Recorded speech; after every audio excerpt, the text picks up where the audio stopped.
Sa unang pagharap sa media ng bagong liderato ng PhilHealth o Philippine Health Insurance Corporation, inilatag nito ang ilan sa kanyang mga pangunahing target na reforma para sa mga benepisyong pangkalusugan.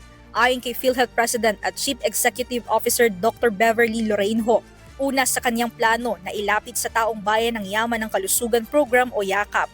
Para kay Dr. Ho, hindi na dapat hintayin pumunta pa ng klinika ang mga miyembro ng PhilHealth upang maka-avail nito. Kaya naman isa sa kanyang target ay ang dalhin ng yakap sa mga paaralan at workplaces. Kasama rin sa kanyang pinaplano ang magkaroon ng mas organisadong primary care services at maisama sa yakap ang mas marami pang public health programs.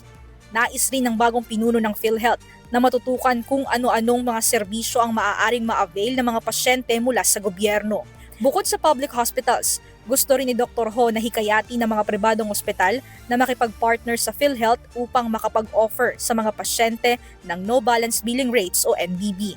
Layo nito na bigyan ng karagdagang opsyon ng mga pasyente upang hindi sila mapilitan na pumunta sa isang health facility para lamang makaiwas sa malaking bayarin. Ngayon kasi ang inisip natin, kailangan ko pumunta sa public hospital kasi doon lang pwedeng mag-NBB.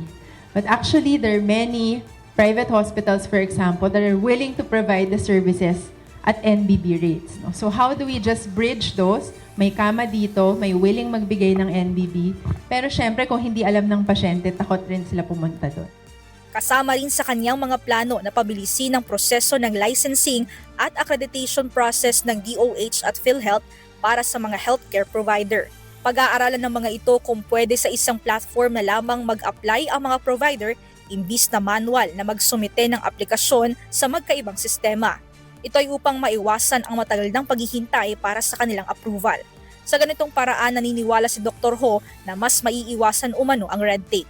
Bahagi rin ng kanyang plano ang pagpapalakas ng organisasyon at health workforce.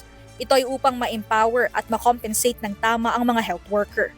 Samantala, kasama rin sa isinusulong ng bagong leader ng PhilHealth ang pag-iwas sa bill shock ng mga pasyente. Nais ni Dr. Ho na maging malinaw sa mga pasyente kung magkano ang kanilang dapat na bayaran, maging ang mga benepisyo na pwede nilang i-avail. Kasi malaking bagay na hindi ka magugulat, di ba? Na hindi bill shock. Second level na yung wala ka nang babayaran. I think for people, if you know, papasok ko, maoperahan ako, kailangan ko maghanda ng 20,000. 20,000 lang. Malaking bagay na yon. Mia Alonso, humahataw sa Balita Ngayon.